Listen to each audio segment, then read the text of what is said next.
உலகெங்கிலும் நடக்கும் முக்கிய நிகழ்வுகளை குறுஞ்செய்தி வடிவத்தில் தெரிந்து கொள்ள ஆதன் செயலியை டவுன்லோட் செய்யுங்கள். ஆதன் செயலியை டவுன்லோட் செய்ய டிஸ்கிரிப்ஷனில் உள்ள லிங்கை கிளிக் செய்யவும். 2025வது வருடம் யார் யாருக்கெல்லாம் காதல் கைகூடும், கல்யாணம் ஆகும்? மேஷம், மிதுனம், சிம்மம், துலாம், தனுசு, கும்பம் இவங்க எல்லாருக்கும் இந்த வருஷம் காதல் வந்து சக்சஸ் ஆகும். காதல் இல்லைன்னா காதல் வரும். ஒன் சைடா பண்ணிட்டு இருக்கவங்க எல்லாம் போய் சொல்லலாமா? அது எந்தெந்த ராசி? 7ல் இருக்கக்கூடிய குரு லவ்ல கொஞ்சம் சரியா இல்லைன்னு வச்சுங்களேன், நிறைய லவ் புட்டுக்க கூடிய ராசி என்ன பொறுத்த வரைக்கும் தனுசு. யார் யாரெல்லாம் வீடு கட்டுவாங்க? எந்தெந்த ராசிக்காரங்கெல்லாம் வீடு கட்டுவாங்க? கடகம், துலாம், மகரம், கும்பம் இந்த ராசிக்காரங்க கண்டிப்பா வீடு வாங்குவாங்க. பொது பலன் தான் நீங்க மட்டும் தான் சரியா சொல்றீங்க. பணம் கொட்ட போது பண நடமாட்டம் இருந்து கொண்டே இருக்கும். மிதுனத்துல போய் குரு உட்காரும் போது சிம்ம ராசிக்காரங்களுக்கு நல்ல பண வரவுகள் வரும். தனுசு ராசிக்காரங்களுக்கு நிறைய பண வரவுகள் வரும். இந்த பணம் வருவதை கூட கையில வச்சுக்காம எங்கேயாவது போட்டுக்கிட்டே இருப்பாங்க. அதாவது மேஷம், சிம்மம், துலாம், மகரம் இவங்களை ஃபர்ஸ்டா நான் பார்க்கறேன். தொழில் ஸ்தானத்தை குரு பார்க்கறச்ச மகரத்துக்கு வந்து தொழில் நல்லா ஆயிடுச்சுனாவே பணம் வரும். மழை வராதுன்னு அவங்க கணிப்பாங்க, அன்னைக்கு மழை வரும். மழை வரும்னு சொல்லி லீவ் விட்டுருவாங்க, அன்னைக்கு மழை வரவே வராது. அதே மாதிரி இந்த மார்ச் மாசத்துலேருந்து சனி பயிற்சி ஆகுது பாருங்க, ஏதாவது ஒரு வகையில நமக்கு வந்து ஒரு பாதிப்பு இருக்கும். 31 வரைக்கும் இயற்கை சீற்றத்துக்கெல்லாம் பஞ்சமே இருக்காது. உலகத்தை வந்து புரட்டி போடும். அதுல பாத்தீங்கன்னா தலைவர்களுக்கு நிறைய தேக ஆரோக்கிய குறைபாடு. தேக ஆரோக்கிய குறைபாடு, விபத்துகள், தலைவர்கள் போறது, சினிமா ஸ்டார்ஸ் போடுறது. நமக்கே ஸ்ரீலங்காவால பாதிப்பு தமிழ்நாட்டுக்கே ஏற்படுவதற்கு சான்ஸ் அதிகம். அதே போல வந்து கூட்டணி அது இதெல்லாம் வந்தாலும் ஆளக்கூடிய ஆட்சியாளர்களுக்கு சாதகமா தான் நான் பார்க்கிறேன். 100க்கு எவ்வளவு மதிப்பெண் 2025? ஒரு 60%. Just pass 35. இந்த காலகட்ட இளைஞர்களையும் கோவிலுக்கு அனுப்பக்கூடிய நிலையில இவங்க எல்லாம் இருக்காங்க.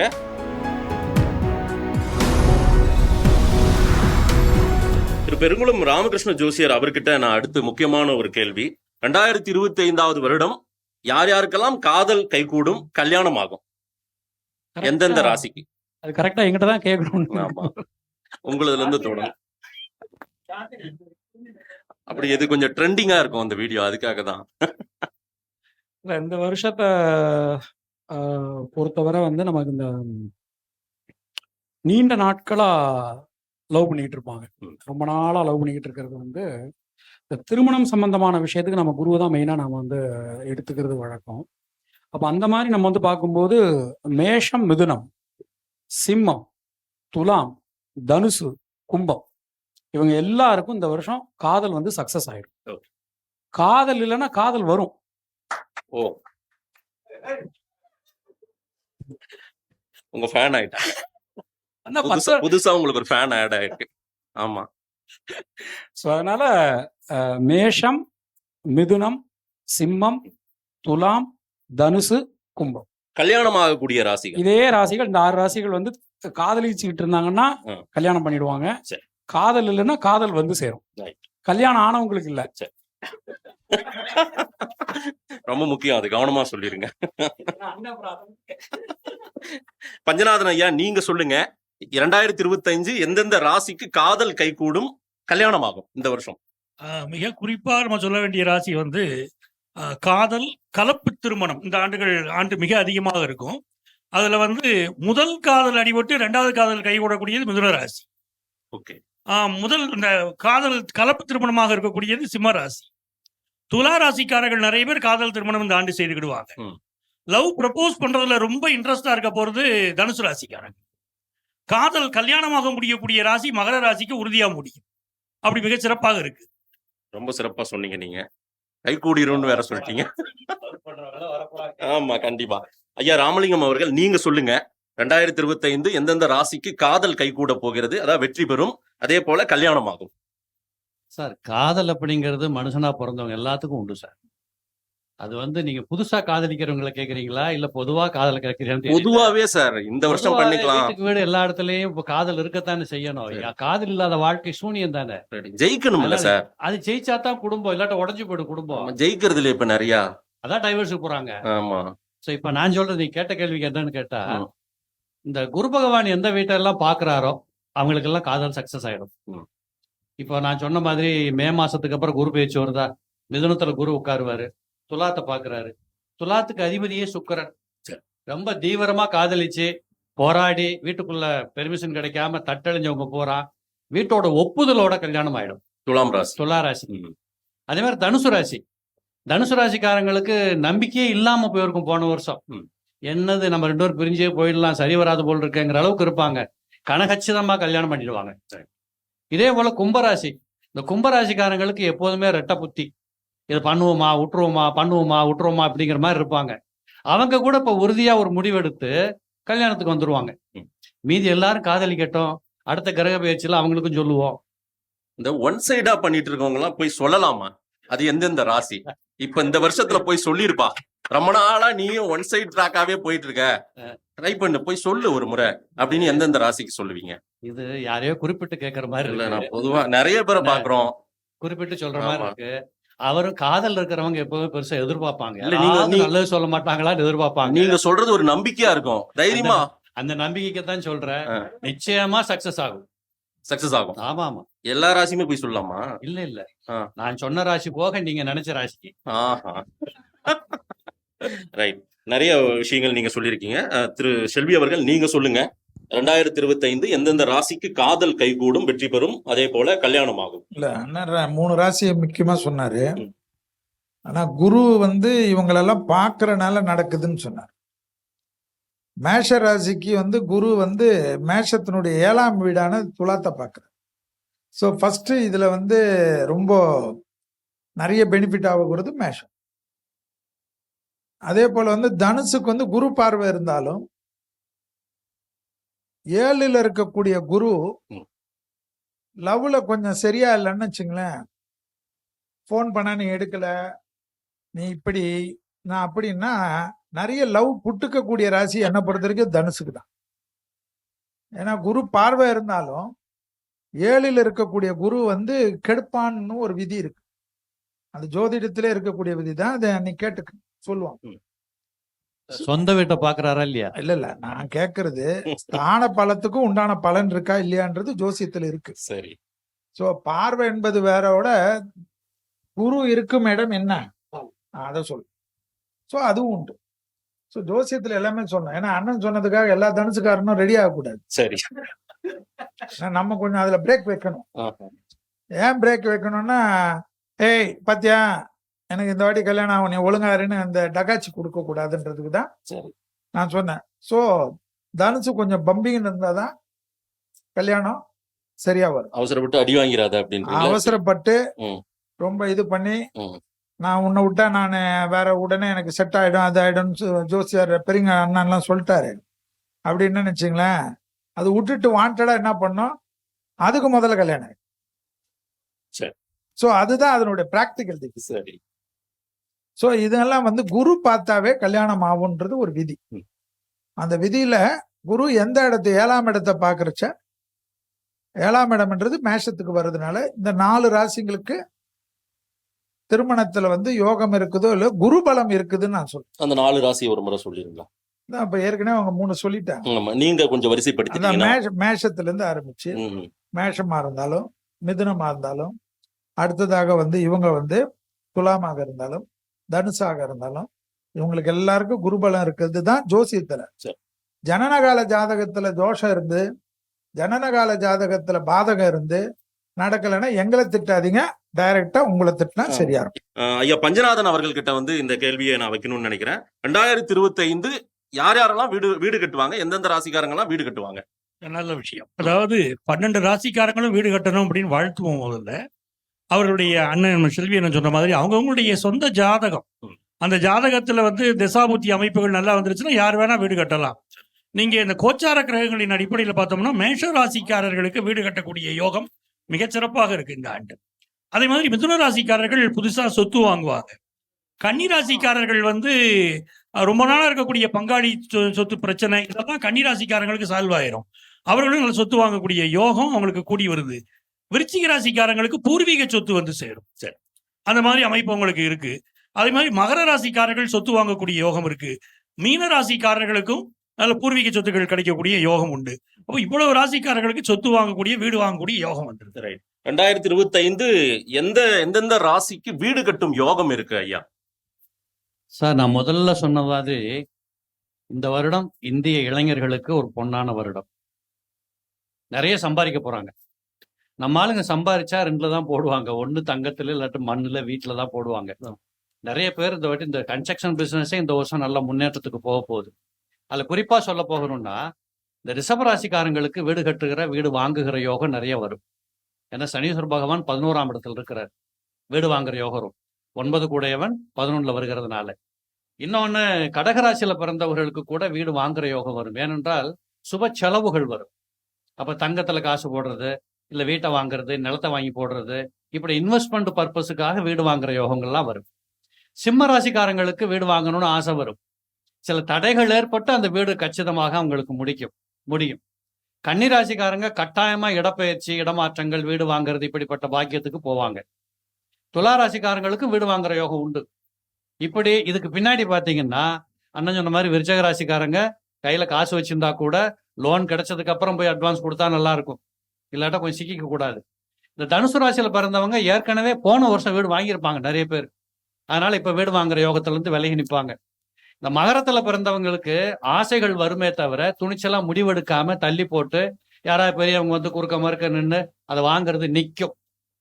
இந்த கும்பராசியில பிறந்தவங்களுக்கு சனி 2ஆம் இடத்துல போய் உட்கார்ந்ததுனால வீடு வாங்குற எண்ணங்கள், வீடு வாங்குற யோகங்கள் எல்லாம் வரும். மீன ராசிக்காரங்க வீடு வாங்குறத கொஞ்சம் நிறுத்தி வச்சா நல்லா இருக்கும். அதுவும் சொல்லியிருக்கீங்க பாருங்க, மீன ராசி கொஞ்சம் நிறுத்தி வச்சா நல்லா இருக்கும் அப்படின்னு. பெருங்குளம் ராமகிருஷ்ணன் ஐயா, நீங்க சொல்லுங்க, 2025ல எந்தெந்த ராசிக்காரர்கள் வீடு கட்டும் யோகம் இருக்கக்கூடியவர்கள்? இல்லை, நம்ம இந்த மாதிரியான பலன்கள் கேட்கும்போது காரகத்துவத்தின் அடிப்படையில் நம்ம எடுக்கணும். செவ்வாய் தான் காரகன். இப்போ 2025ல் மேஷம், கடகம், துலாம், மகரம், கும்பம் இந்த ராசிக்காரங்க கண்டிப்பாக வீடு வாங்குவாங்க. குறைந்தது ஏதாவது ஒரு இன்வெஸ்ட்மெண்ட்டாவது கண்டிப்பாக பண்ணுவாங்க. ஒரு அடி நிலத்துல இன்வெஸ்டாவது கண்டிப்பாக பண்ணுவாங்க. இது வரைக்கும் யாரெல்லாம் வீடு வாங்கலையோ, இப்போ கும்பராசிகள் கும்ப லக்னத்தில் பிறந்திருப்பாங்க, நான் வீடு இன்னும் வாங்கலை, அது மாதிரி துலாம்ல பிறந்திருப்பாங்க. மேஷம், கடகம், துலாம், மகரம், கும்பம் டெஃபினட்டா இந்த வருஷம் வீடு வாங்குவாங்க. ரைட், சரியா சொல்லியிருக்கீங்க. நீங்க சொல்லுங்க திரு செல்வி சார், 2025ல யாருக்கெல்லாம் வீடு கட்டும் யோகம் இருக்கு, எந்தெந்த ராசிக்கு? இல்ல, இந்த வீடு வாங்குறது என்ன தெரிஞ்சு மேஷத்துல இருந்து மீன வரைக்கும் எல்லாரும் வாங்கணும்னு மனசார பிரார்த்தனை பண்றேன். பொது பலன் தான், நீங்க மட்டும் தான் சரியா சொல்றீங்க. இல்ல ஒரே ஒரு விஷயம் தான். இப்ப எனக்கு என்னன்னா, ராமலிங்க அண்ணன் சொன்ன ஒரு விஷயம் கரெக்ட். கடகராசிக்காரங்க கண்டிப்பா வீட்டுல இன்வெஸ்ட் பண்ணலன்னா வேற லெவல்ல அந்த பணம் வந்து வேஸ்டா போகும்.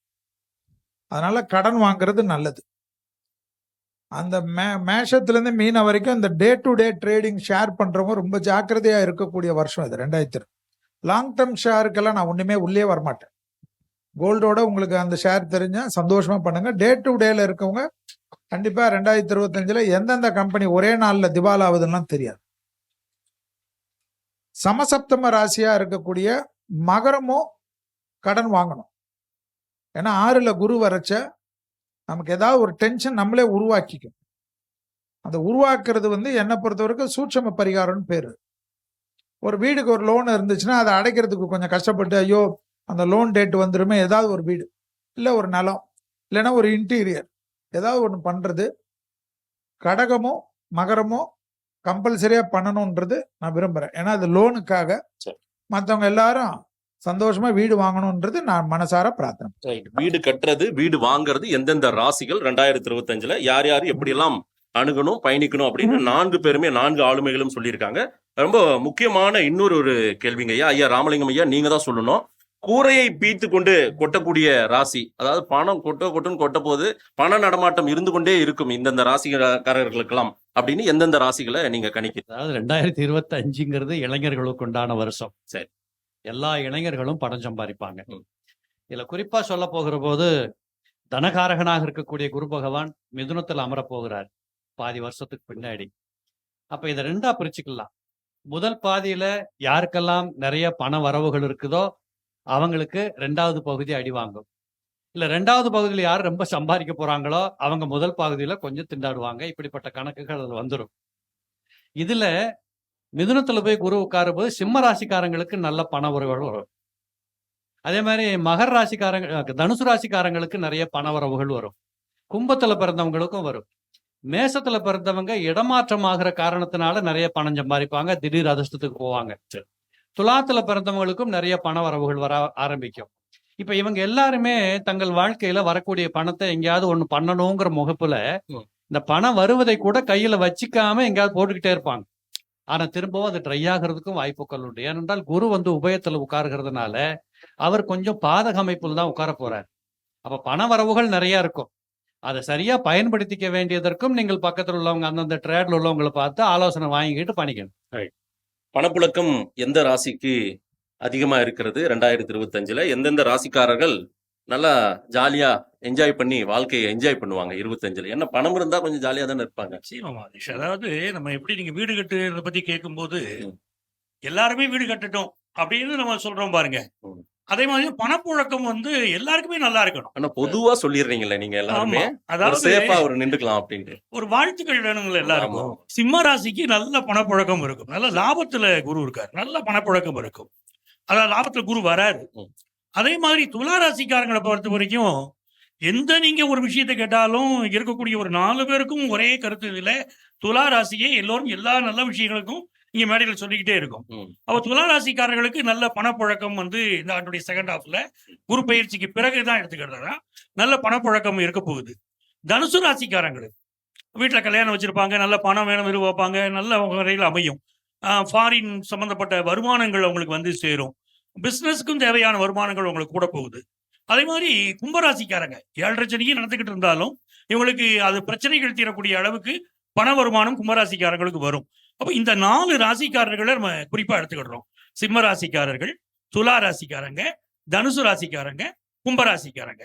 இந்த 4 பேருக்குமே வந்து குரு பயிற்சிக்கு பிறகு வரக்கூடிய காலகட்டம் நல்ல பணப்புழக்கத்தை கொடுக்க போகுது. நல்லது, மகிழ்ச்சி. பெருங்குளம் ராமகிருஷ்ண ஜோசியர் ஐயா, நீங்க சொல்லுங்க, எந்தெந்த ராசிக்காரர்களுக்கு பணப்புழக்கம் அதிகமாக இருக்கும்?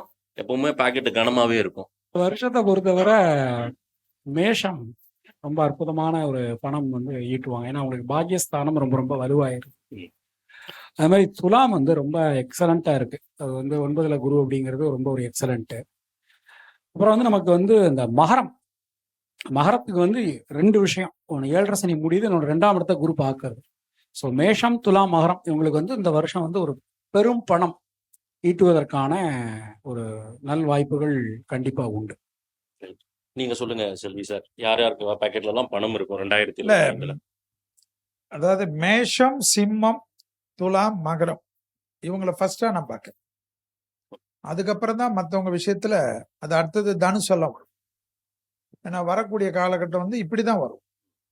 என்னை பொறுத்த வரைக்கும் ஏன் இந்த பண வருவு விஷயத்துல 12 ராசிங்களுக்கும் ஒரு மே வரைக்கும் ஒரு குரூப்புக்கு நல்லா வரும், மேக்கு பிறகு ஒரு குரூப்புக்கு வரும் மாதிரி தான் எங்களோட அஸ்ட்ராலஜில நாங்க கணக்கு போடணும்.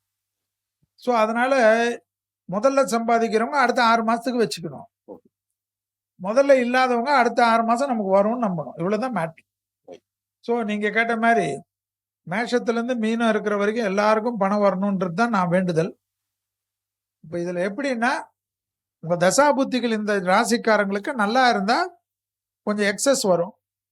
இப்ப மகரத்துக்கே 6ல குரு வந்தாலும் தொழில் ஸ்தானத்தை குரு பார்க்கறான்ன்றது ஒரு விதி இருக்கு. அந்த விதியை யாரும் இவங்களாம் மாத்தி பேச முடியாது. தொழில் ஸ்தானத்தை குரு பார்க்கறச்ச மகரத்துக்கு வந்து தொழில் நல்லா ஆயிடுச்சுனாவே பணம் வரும். சோ அது போலதான் இந்த கணக்கெல்லாம் பார்க்கணும். அது போல அப்படி பாத்தீங்கன்னா மீனத்துக்கு 7.5 சனி, அதுல ஜன்ம சனி. குரு வந்து தனகாரகன்றது குரு தான் சொல்லும். அவன் 10ஆம் இடத்தை 7ஆம் பார்வையா சமசப்தமத்துல பார்க்க போறான். அப்ப மீனத்துக்கும் தொழில் இல்லை, கஷ்டப்படுறேன், உத்தியோகம் இல்லைன்னாலும் விசிட்டிங் கார்டு போடுற அளவுக்கு அவங்க ஸ்டேட்டஸ் வரும். ஸோ அது ரொம்ப நல்லா வரும். சிம்மத்துக்கு அஷ்டமத்துல சனி இருந்தாலும் லாபஸ்தானத்துல குரு வரனால இவங்களே மற்றவங்களுக்கு பணம் கொடுக்குற அளவுக்கு அது டெவலப் ஆகுன்றது தான் அதனுடைய விதி. ஸோ இவங்க மற்றவங்களுக்கு எப்படி பணம் கொடுக்குறாங்கன்றது வாங்கின கடனை கொடுக்குறாங்களா இல்லையான்னு எனக்கு தெரியாது. மற்றவங்களுக்கு கொடுக்கக்கூடிய அளவுக்கு டெவலப்மெண்ட். ஸோ இதெல்லாம் சூட்சுமம். அதாவது கிட்டத்தட்ட இது மாதிரி 500 கேள்விகள் எங்கிட்ட இருக்குது. நான் நாளைக்கு மதியம் 12 மணி வரைக்கும் இது மாதிரி தனித்தனியா கேட்க முடியும். ரைட். ஆனால் நேரம் கருதி நான் இறுதியா ஒரு முக்கியமான ஒரு கேள்வி, அது வந்து நம்முடைய பூகோள அடிப்படையில் நம்முடைய தமிழ்நாட்டிற்கு எப்படி இருக்க போகிறது, நமக்கு ஏதேனும் சிக்கல்களோ பிரச்சனைகளோ நாம எதிர்கொள்ளக்கூடியதாக இந்த வருடம் 2025 இருக்குமா அப்படின்ற நான் இறுதி கேள்வியோட நான் என்னுடைய பகுதியை முடிக்கணும்னு நினைக்கிறேன். நீங்களே சொல்லுங்க திரு பெருங்குளம் ராமகிருஷ்ணன் அவர்கள். 2025ல நமக்கு வந்து என்ன மாதிரி பாதிப்புகளை நம்ம எதிர்கொள்ளக்கூடியதாக தமிழ்நாடு உலக அளவிலும் சொன்னாலும் சரி, நான் குறிப்பா தமிழ்நாடை நீங்க குறிப்பிட்டு சொன்னீங்கன்னா என்ன மாதிரி பஞ்சபூதங்களால் இப்போ ஏதேனும் இது என்னன்னா, எப்போதுமே ஒரு பகுதியை வந்து நம்ம வந்து பார்க்கும்போது 2 விதமா அந்த பகுதியை நம்ம வந்து அணுகணும். இப்போ உதாரணமா ஒண்ணு வந்து அந்த பகுதிக்குன்னு சொல்லி ஒரு கிரக அமைப்பு இருக்கும். 2வது அந்த பகுதியில யார் தலைவரா இருக்காங்களோ அவங்களுடைய ஜாதகம். இந்த 2 ஜாதகத்தை வச்சுதான் இப்ப நம்ம உதாரணம் இந்தியாவுக்கு பார்க்குறோம்னா, பூகோள ரீதியால இந்தியாவுக்கு ஒரு அந்த நில அமைப்பு படி கிரகநிலைகள் எப்படி இருக்கு, இந்தியாவுக்கு தலைமை தாங்கக்கூடியவர் மோடி, அவருடைய ஜாதகம் எப்படி, அது மாதிரி நம்ம வந்து இப்ப தமிழ்நாட்டுக்கு நாம இப்ப அணுகணும். அப்படி நாம அணுகும்போது அடுத்து வரக்கூடிய இந்த வருடம் மட்டுமல்ல, அடுத்து வரக்கூடிய ஒரு 2 வருடங்கள், இந்த 2025ம் சரி 26ம் சரி, தமிழ்நாட்டுல கொஞ்சம் நிறைய சிக்கல்கள், முக்கியமா இந்த அரசியல் சார்ந்த சிக்கல்கள், இவங்க கூடவா அந்த மாதிரியான சிக்கல்கள், அது எல்லாமே நடக்கிறதுக்கான வாய்ப்புகள் தான் அதிகம். அப்புறம் வந்து இந்த இயற்கை சீற்றங்கள் இந்த வருஷம் ஆக்சுவலா நம்ம இந்த குரோதி வருஷம் நம்ம கணிக்கும் போதே கணிச்சதுதான். தமிழ்நாட்டுல கொஞ்சம் அதிகமான இயற்கை சீற்றங்கள் கொஞ்சம் ஜாஸ்தியா இருக்கும். மழை வராதுன்னு அவங்க கணிப்பாங்க, அன்னைக்கு மழை வரும். மழை வரும்னு சொல்லி லீவ் விட்டுருவாங்க, அன்னைக்கு மழை வரவே வராது. ஸோ அந்த மாதிரியான விஷயங்கள் எல்லாமே நடக்கும். பொருளாதாரத்துலலாம் நல்ல முன்னேற்றங்கள் நிறைய நடக்கும். குழந்தை பிறப்பு கொஞ்சம் வந்து போன வருஷத்துல இந்த வருஷம் வந்து விகிதாச்சாரத்துல கொஞ்சம் குறையும். அப்படி மாதிரி அமைஞ்சிருக்கு. நீங்க சொல்லுங்க, எப்படி இருக்க போகிறது இந்த 2025வது வருடம்? நமக்கு என்ன மாதிரி இயற்கை சீற்றங்களோ அதே போல பாதிப்புகளோ நம்ம என்ன எதிர்கொள்ள நேரிடும்? 2025 வந்து வழக்கம் போல வரக்கூடிய மற்ற ஆண்டுகளை போல ஒரு ஆண்டு தானே தவிர நீங்க ஒரு பெரிய எதிர்பார்ப்பு வச்சுக்கிட வேண்டிய அவசியம் இல்லை. நாங்க ஒரு நிகழ்ச்சியை தொடங்கும் போது ஐயா வாழ்த்தி பேசுங்க அப்படின்னு சொன்னா, ஒரு நல்லா இருக்கும் நாங்க சொன்னா அண்ணன் சொல்ற மாதிரி எடுத்து ட்ரோல் பண்ணிடுறீங்க. ரொம்ப நல்லா இருக்கும்னு சொன்னாரு, வருஷம் எப்படி போயிருச்சு பாருங்க அப்படிங்கிறீங்க. அதாவது இயற்கையில இந்த ஆண்டு வந்து இயற்கை ஆரம்பத்திலேயே நான் சொன்னேன், கூட்டுத்தொகை 9ஆம் எண் வருது. அந்த செவ்வாயை பாருங்க நீச்சமா உட்கார்ந்துருக்காரு.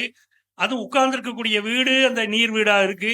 அப்போ நீர் சம்பந்தப்பட்ட விபத்துக்கள் இந்த ஆண்டுகள் நிறைய இருக்கும். கடல்ல குளிக்க போனாங்க, காணாம போயிட்டாங்க, விபத்து வந்துச்சு. அந்த மாதிரி நீர்வீழ்ச்சி சம்பந்தப்பட்ட இடங்கள்ல வந்து விபத்துக்கள் நடக்கக்கூடியது. அதே மாதிரி இந்த மார்ச் மாசத்துல இருந்து சனி பயிற்சி ஆகுது பாருங்க.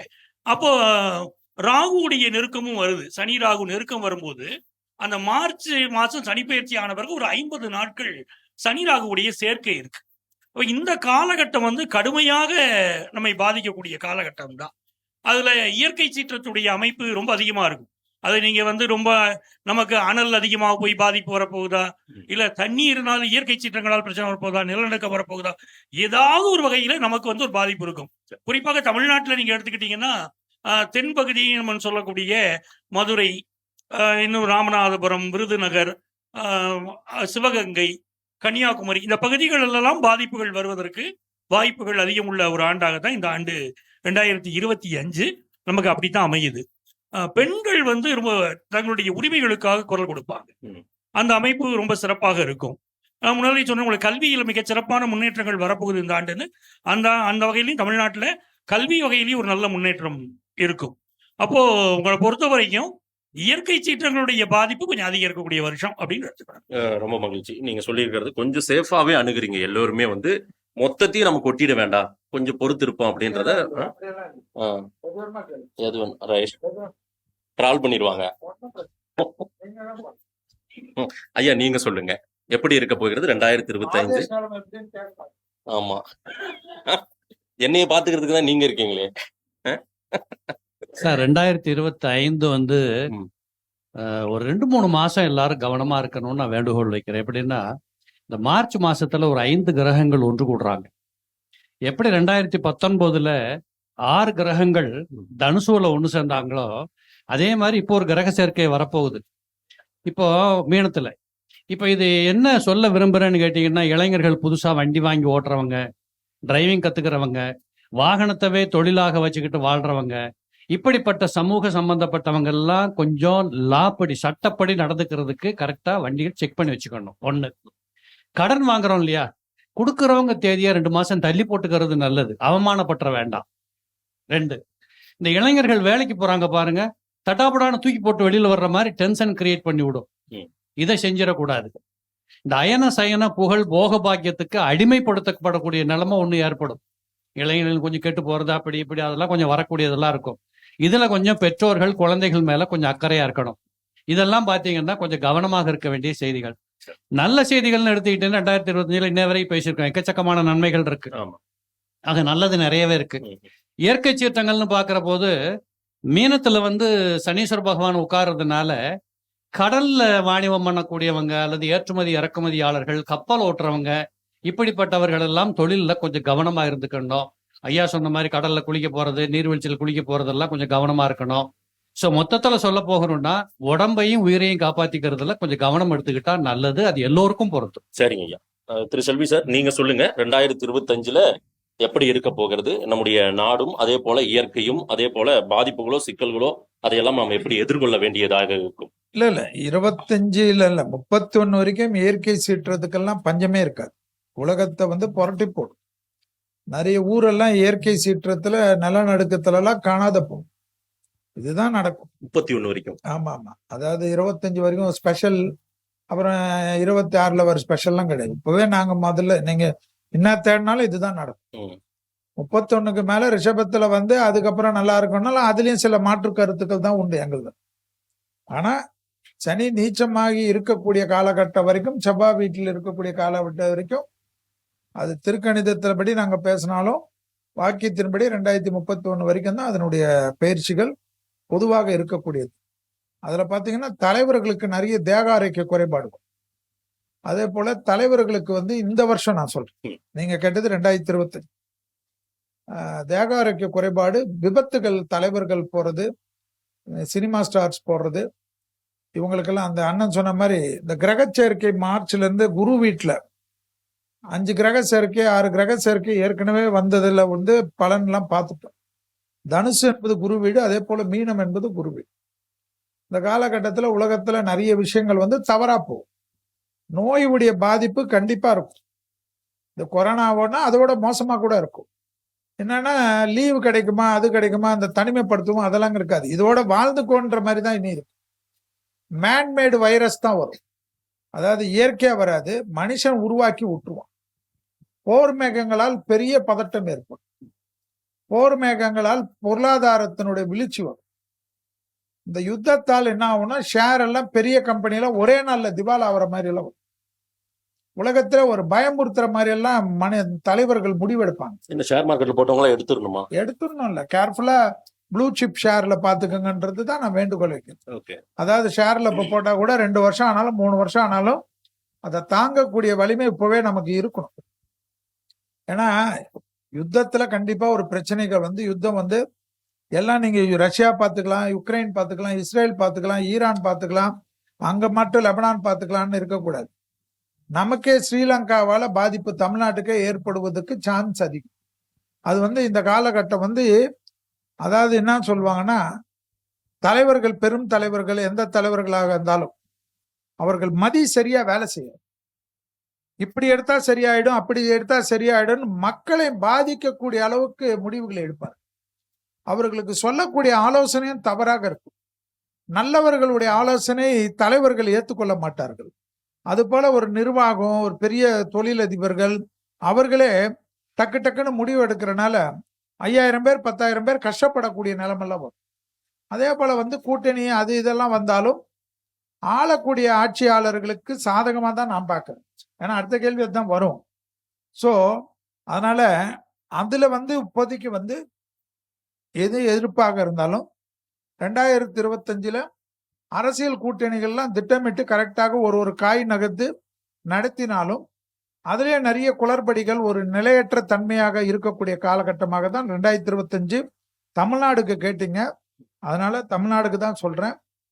இருந்தாலும் தேக ஆரோக்கியம், உயிருக்கு கண்டத்தை தவிர ஆளக்கூடிய ஆட்சியாளர்களுக்கு பெரிதான பாதிப்பு இருக்கிற மாதிரி எனக்கு தெரியும். இலையும் தாமரையும் சேருமா? அதாவது இலையும் தாமரையும் சேருமான்றது மே மாசம் குரு பயிற்சிக்குள்ள என்னென்ன சேஷ்டம் நடக்க போகுதுன்னு பார்த்துட்டு அப்ப பேசுவோம். ரைட். ஒரு உங்களுடைய பெரிய நேரத்தை நான் எடுத்துட்டு இருக்கேன். இதுல வந்து ஒரு பயனுள்ள கேள்விகளை நான் கேட்டு உங்களுக்காக தகவல்கள் கொடுத்திருக்கேன் அப்படின்னு தான் நான் நினைக்கிறேன். நான் இறுதியா ஒரு கூடுதலா ஒரே ஒரு கேள்வி மட்டும், பெர்சன்டேஜ் அடிப்படையில அல்லது மதிப்பெண் அடிப்படையில 100க்கு எவ்வளவு மதிப்பெண் 2025க்கு? 100க்கு ஆமா எல்லாருக்குமே 100க்கு எவ்வளவு மதிப்பெண் கொடுக்கலாம் 2025? ஒரு 60%. உங்களுக்கு 65 நீங்க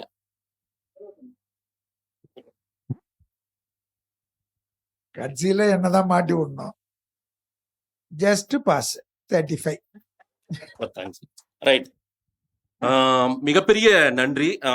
ஆன்மீகம் நேயர்கள் அத்தனை பேருமே இந்த ஒரு செஷனை, இந்த ஒரு பகுதியை வந்து உங்களுக்கானதாக, உங்களுக்கான கேள்விகளை நான் கேட்டதாகவே நான் நினைக்கிறேன். அது தெரிய வரும், ஃபியூச்சர்ல தெரிய வரும். எப்போதுமே ஜோதிடமோ ஜாதகமோ அதே போல கணிக்கக்கூடிய கணிப்பாளர்கள், அவர்களை நம்பி ஒரு பெரும் கூட்டம் உருவாகி கொண்டே இருக்கிறது. அவருடைய கணிப்பை நம்பி நரசிம்மரையும் பைரவரையும் அதே போல பல கோவில்களுக்கும் சென்று வரக்கூடிய நாம இந்த காலகட்ட இளைஞர்களையும் கோவிலுக்கு அனுப்பக்கூடிய நிலையில இவங்கெல்லாம் இருக்காங்க. அதுவுமே நமக்கு ஒரு மாற்றம், ஒரு புத்துணர்ச்சி கொடுக்கும். அந்த மாற்றத்தை எல்லாம் கொடுக்கக்கூடிய இந்த 4 ஆளுமைகளுக்கும் என்னுடைய நன்றியை தெரிவித்துக் கொள்கிறேன். தமிழை போற்றுங்கள், தமிழ் காற்றை சுவாசியுங்கள், சாகும் போதும் தமிழ் படித்து சாக வேண்டும், என் சாம்பல் கூட தமிழ் மண்ணில் வேக வேண்டும் என்று சொல்லிக்கொண்டு இந்த நிகழ்ச்சியை நான் நிறைவு செய்கிறேன். நன்றி, வணக்கம்.